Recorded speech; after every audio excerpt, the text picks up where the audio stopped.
What's up, everybody? My name's Chance, and today we're gonna be hopping into an escape deck where our opponent just can't escape, but we can, right? We can escape with Polukranos, with Cling to Dust, with Uro, with Pharika Spawn. So, escaping is gonna be the name of the game, or rather, the name of the deck today. We're gonna be trying to use a lot of escape-themed cards in a relatively good / great deck. Anyways, before we go and hop into this deck tech or deck breakdown and I explain all of the ins and outs of this wonderful, awesome, amazing thing, I would like to remind everybody, if you enjoy the video, please be sure to leave a like down below and a comment in the comment section if you have any suggestions on this video, future videos, or past videos. Furthermore, if you're new here, consider subscribing. It's free, it's a great way to support the channel, and if you hit that bell notification, you'll actually get notifications every time I go live or post a video or post a reason on why I won't be posting a video or going live. All that good stuff.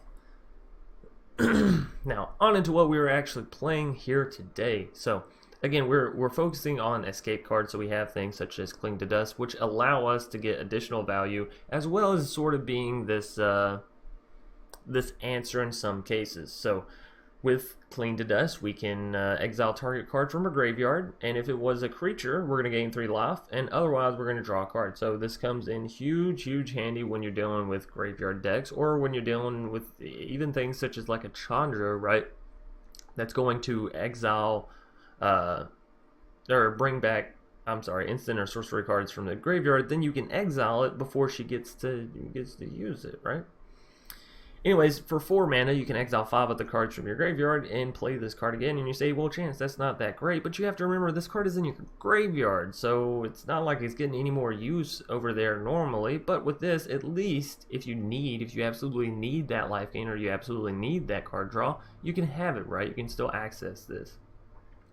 2 copies of Thassa's Oracle, and it's really just to make sure you don't mill yourself and kill yourself in unfortunate ways, right? You don't want to get the ball rolling with this deck and then be like, ooh, yeah, that's a bit awkward, I'm about to kill myself. So Thassa's Oracle, fantastic way of making sure you don't hit that that feeling.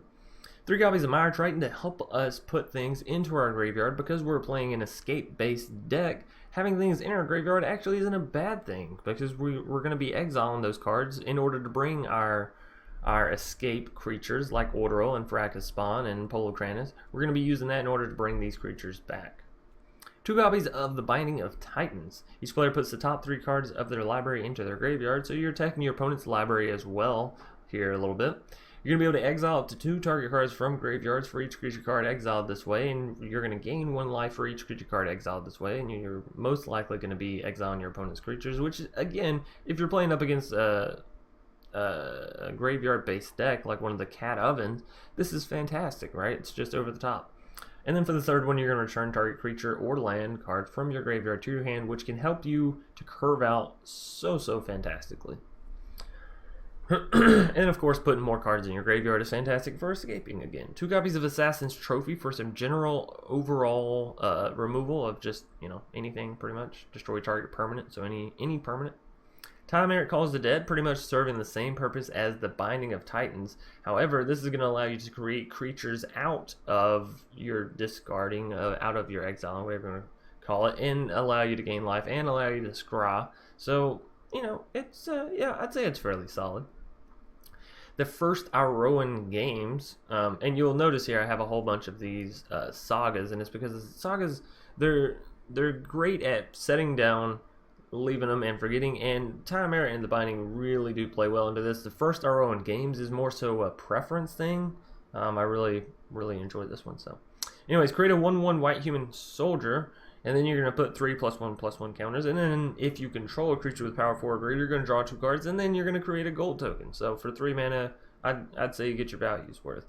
And when you go to exile cards from the graveyard, this is one that you're not really going to mind exiling unless you have something like an Acolyte of Affliction to return it to your hand. 3 copies of Risen Reef, which is going to pair very excellently with our Yarok, which is going to pair very excellently with our Great Henge and our, Thassas and Mire Tritons and that kind of stuff. Gonna allow you to draw cards, you know, ramp up all the good stuff that you're pretty much gonna want to do. And if it goes to the graveyard, hey, you have the Binding of Titans to get it back. You have where'd you go? You have the Acolyte of Affliction to get it back, right? To get it back, give it back, whatever. Y'all know what I'm saying. 3 copies of Uro, Titan of Nature's Wrath. I can't read this morning. Anyways, we all know Uro is a fantastic card. It is an escape card, and it is going to do so much for you. You're going to gain 3 life every time it enters the battlefield and draw a card, and be able to play an additional land card from your hand onto the battlefield. You're also going to get all those effects every time it attacks. So 3 mana or 4 mana, either which way, fantastic. Solid card. Solid card. Next, we have a card that you might not expect in this deck, Pharika Spawn. So 4 mana for a 3/4, not fantastic, but it does read whenever you escape with this card, which it only takes exiling 3 other cards instead of some crazy amount like 5 or 6 or 8 or whatever.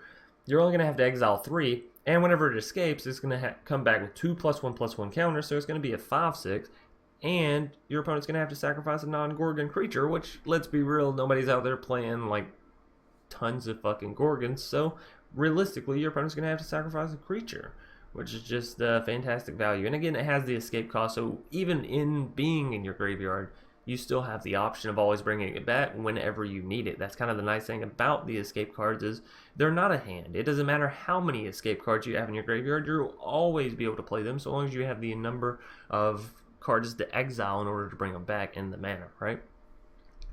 It's like a big extra hand, kind of, in this sense. Acolyte of Affliction, 4 mana for a 2/3, doesn't seem that great, but you get to put top 2 cards of your library into your graveyard, and then you can return a permanent of any kind to your hand. So that's going to be your Great Henge back, your Nissas, your Polukranos. Well, your Polukranos you should really save for escape, but your Risen Reefs, right? Your Yaroks, all that fantastic stuff that you definitely want to play again. 2 copies of Polukranos Unchained, because again, we're playing in an escape deck, and how can you play an escape deck without one of, if not literally, the best escape card, right? Whenever this card escapes, it has 12 counters, and that's pretty much what you need to know about it. If damage would be dealt to Polukranos while it has a +1/+1 counter on it, however, prevent that damage and remove that many +1/+1 counters, which is why it is so fantastic.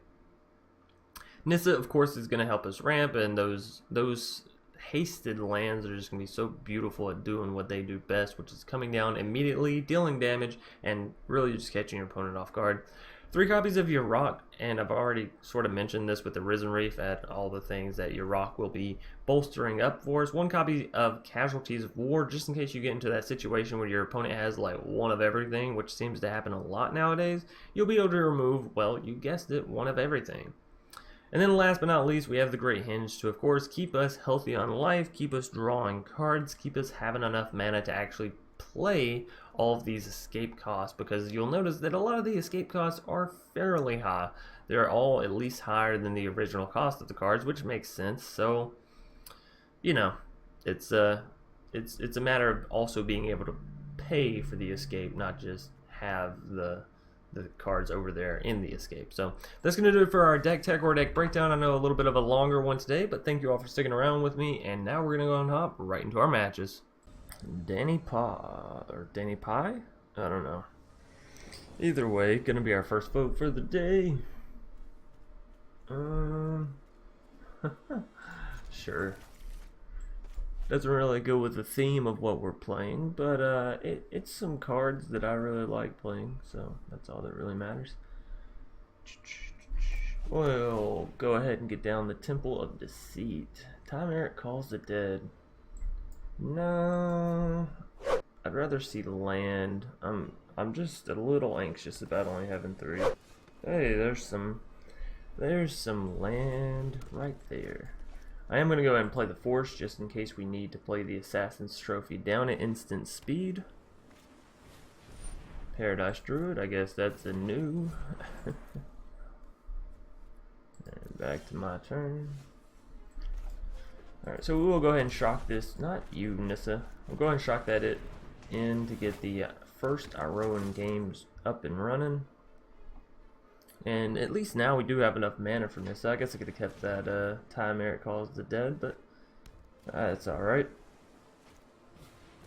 Another Paradise Druid. So our opponent's playing Simic, and they are ramping very, very hard. We can play a tap land, or we can go ahead and play our Fabled Passage actually this turn, and then next turn we can for sure have Nissa. Let us get well, actually doing pretty good on mana. I'm gonna actually get an island just in case we run across Thassa's Oracle. I would like to be able to play her. So we will swing in with the big 4/4 creature token that we have now. Excuse me. Get in that 4 free damage. And end our turn on that note.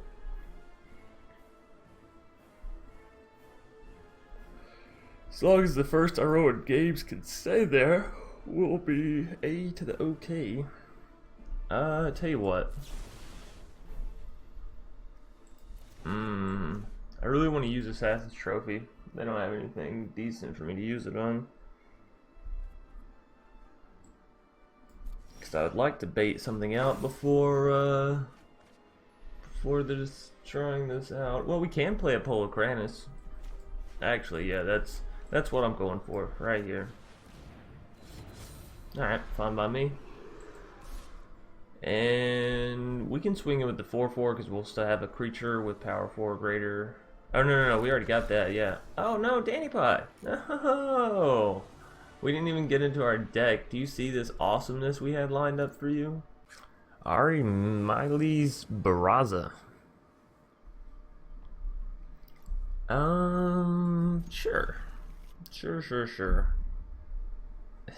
It's a bit interesting considering the cards we have, but sure. We'll need at least one island, and I would like at least one swamp. I'm gonna go for the swamp first in case we draw into an Assassin's Trophy. I feel like that's the smarter play. But if nothing changes on our land front, we will go ahead and throw down this Fabled Passage on our next turn and get out an island. That way, turn 3, we can get down the Risen Reef on curve. Ooh, Polukranos. I know it's Polukranos, sorry. Oh, we'll throw down the island. So yeah, this deck is really fantastic at playing some things that are already very great in the game right now, in the meta, right? And then just using things that aren't used too much, such as the Binding of Titans, to really get to those things. Which the Binding of Titans, I'd say it's used, you know, enough for what it does, if that makes sense. People aren't going absolute batshit crazy over it, which is good because it's not a card to go absolutely batshit crazy over. But I do feel like it's effective. It's very effective. An Assassin's Trophy, yeah, I'll take it. We don't have any removal off the top, and we're already up to enough mana to where I can get my Yarok down. And then we'll be you rocking and you rolling. I don't care how long this card stays in standard. I'll always make that joke. Thrash and Brontodon, and it appears our opponent is playing mono green. We have to be a little bit careful about playing our enchantments down, as they will remove them. Alright, so Yarok, come on down. That'll double proc the Risen Reef effect, actually, which is very, very nice. Mire Triton, and another Risen Reef. How fantastic. Alright, and I'm going to have to keep my hand ordered here, because Lord knows we can end up drawing way too many cards. That's actually the reason for the Thassa's Oracles, right? Just to make sure we don't mill ourselves to death. Because it can definitely happen. You play in your rock, and the Great Henge certainly has the possibilities. The possibilities. We're up to, what, 5 mana? That's a Polukranos if I want it. Or an Uro plus the Binding of Titans. Mire Triton. Tell you what, we're going to go ahead and play a Polukranos because it's big. It's hard to kill. It's I mean, and I guess not necessarily difficult to kill, but if it does manage to die, we can bring it back and it'll be bigger, badder, better than ever. Possibly. If our opponent, there we go. There we go.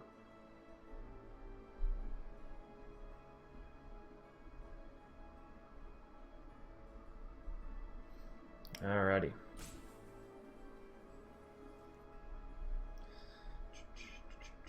I kind of want to swing it with the Yarok, and at the same time, I don't want to risk it for the biscuits, so I'm going to call it good on that. Then our next turn, we can play the Binding, get some things milled into our graveyard, try to find some of those escape cost things, and also get down either Uro or Risen Reef. Bum, bum, bum, bum, bum, bum.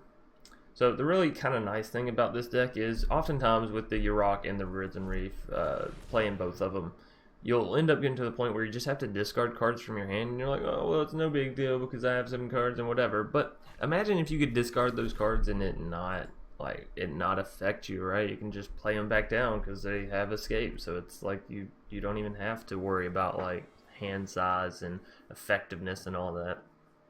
So that was one of the like angles, I guess, I was thinking of when building this deck was, you know, so often you discard a card and it's gone, you know, that's it.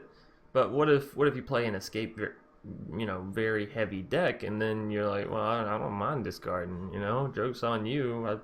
I planned on discarding anyways. All right, so again, we can either go for the Uro or the Risen Reef. But I do want to get the Binding of Titans down first and foremost. I want to see what we throw out here. Nissa and 2 lands. Interesting. We could also go for the first Iroan Games. I mean, that is more card draw. But so is Uro or Risen Reef. So we're up to the point where we can get the Uro down with the escape. And we are sort of playing an escape variant deck. So sure, let's focus on the escape cards, shall we? We'll enter that tapped. We're up to 6 mana. That's fantastic. That's a big old casualties. Big old casualties. Now we will swing in this turn because they don't have any mana with which to really defend themselves. So, you know, it makes the most sense to just bam. Now again, we do have mana for casualties, but is it the best thing?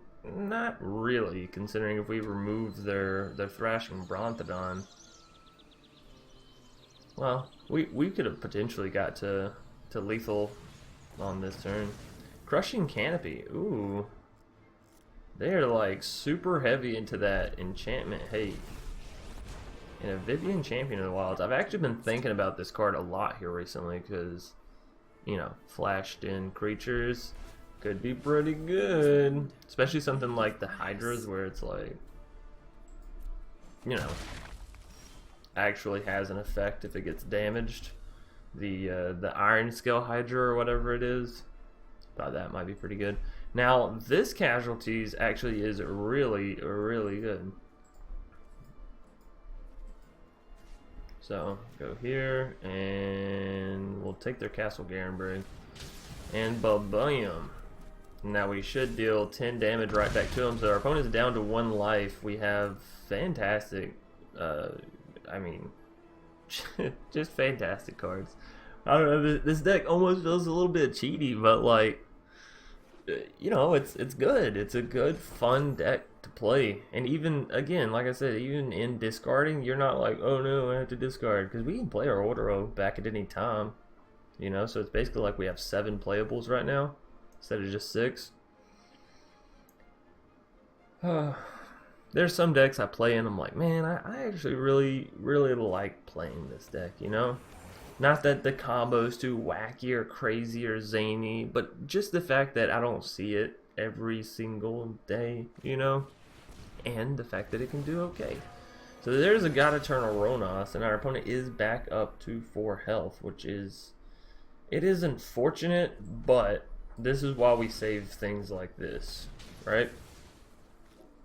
Because now we can deal 4 damage with any combination of 2 creatures that swings in, and yeah, we're good to go.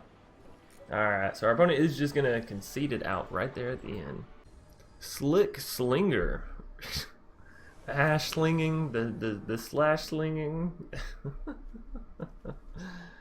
don't know how many people watch SpongeBob here, or have watched SpongeBob. Yeah, I know, I see the cards that are in my hand. I know what I did, okay? You don't have to tell me twice. I see I have 0 blue mana. You let me worry about that. We will go ahead and get down the Binding of Titans. If nothing else, it might get us that blue mana we're looking for. So far, no good though.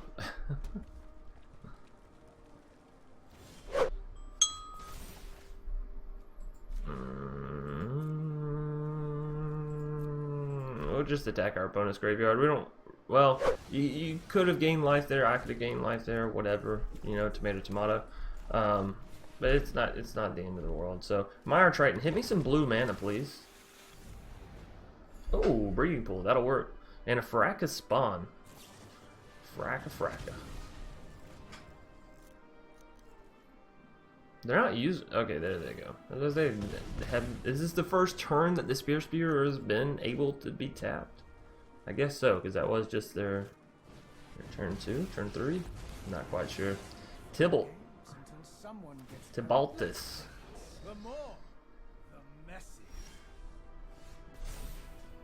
Alrighty. Let's get back this Breeding Pool so we can have that blue mana that I've been talking about. Alright. Do we shock it in? Well, sure. And I'm actually going to go ahead and play the Acolyte of Affliction and then see what I want to put back into my hand.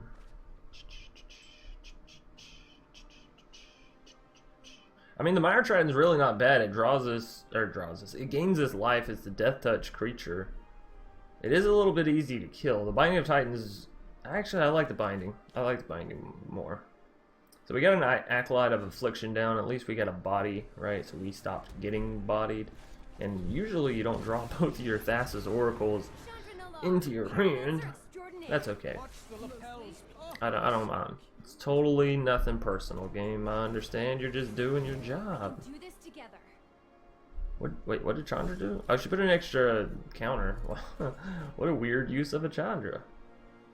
Alright, so we can go for the Binding of Titans plus a Risen Reef this turn. I think that sounds fantastic.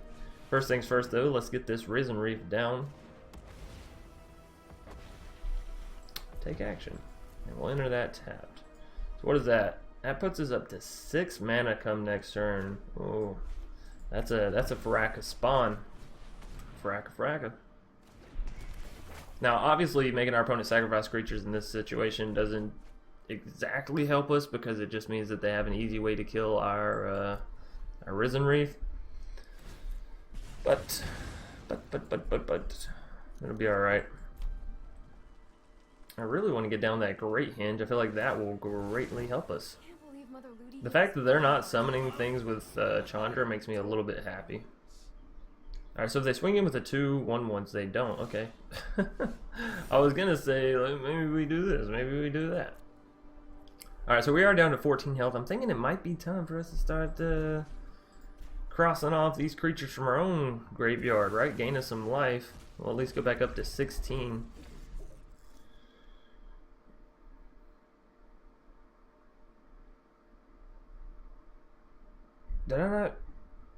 Did I not just exile some creatures? Did I miss something?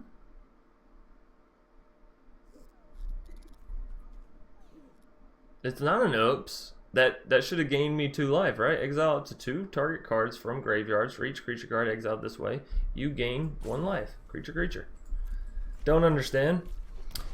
But, you know, whatever. Sometimes the world works and sometimes it just laughs at you. Sometimes. Oh, Tibalt. That's right. Ha ha ha, Chance. You're the big dummy. That's A-okay. They don't know it yet, but we're gonna figure this out. We need an Assassin's Trophy is what we need. I was like, well, how am I not gaining my life? So many people have already commented down below and been like, yo, seriously, Chance? You've been playing this game long enough. You know how it works. We can do this together.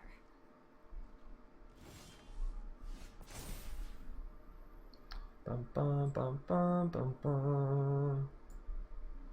So, yeah, let's just get the Risen Reef back, I suppose. Well, we can actually let's go ahead and get Pharika spawn. Try to always exile my lands in my graveyard first, because I don't usually plan on getting those back once I'm to a healthy state with my lands, and I like to think I am. But this way we'll make our opponent sacrifice a creature, get rid of something. Our creature will come down as a big old 6/7, and yeah, we can't gain life, but we can start swinging in now. Sure, I'll keep the first arrow in games. We'll send you here, maybe? We might be a little bit too far behind on this one. With how many creatures they can actually conjure up and how much damage they can actually deal. Might be too much to bear. Either way, we'll get down the Risen Reef here and put a counter on it, draw out that first arrow in games, and an Uro. Well, Uro is fantastic. Fantastic. If they do manage to kill something here, then we just we play the Uro and then we escape with the Uro. Can we do that though?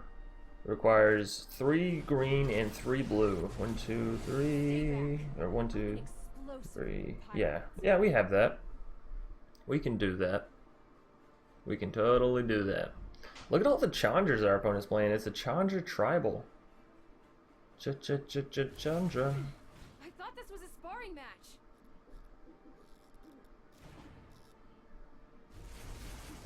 Remember this one? I don't know what just happened there. Oh, they didn't have the mana to cast it. You big old dunce.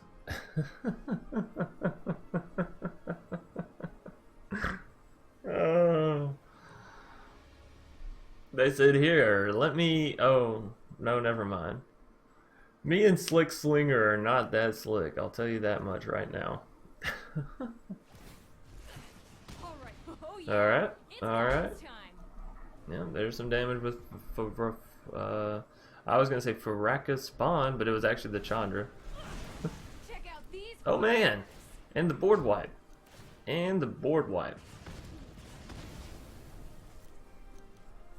Well, I can't say I'm too upset about that. Given the circumstances. We still can't gain any life though with Uro or any of that, so do I worry about it, or do I just go for something like a Pharika spawn? You know what I mean? I think first things first, we're gonna hit this Risen Reef. A Nissa. How much health does this Temple have? 2. Oh, it's happening. It is happening.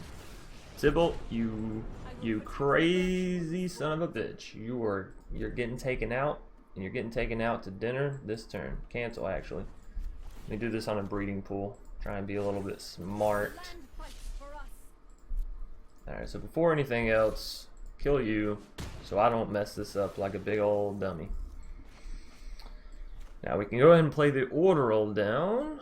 We will, so we can gain some life, and I'm not in immediate danger of dying. Sure, we'll play the Temple of Deceit down. Fabled Passage. I don't think we need it. I think we need more Orderos, more ways to gain life, right? That's our main problem right now.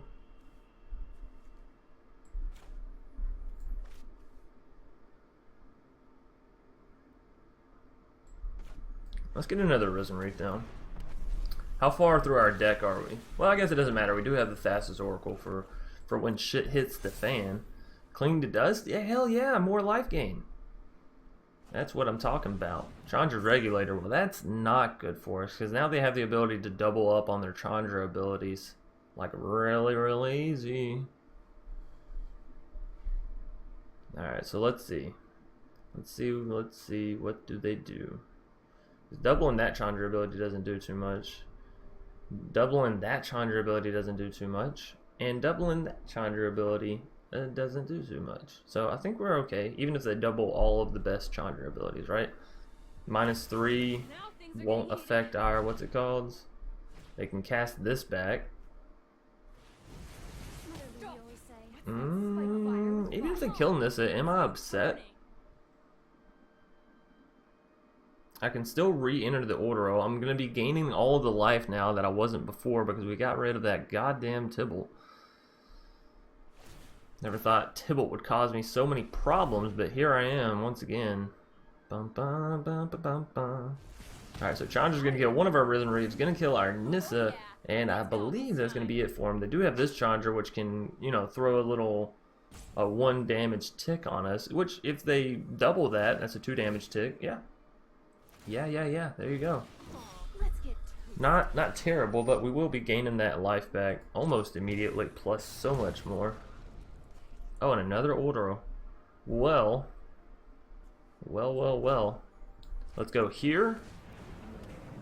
And that'll gain us, what, 5 health? Allow us to get down this. Sure, why not? Fabled Passage. You just stay there. You just stay out of my way. And we are gonna get this Uro back down. And I'll get rid of the Binding, Tie Merit, Acolyte, Mire Triton, all that stuff.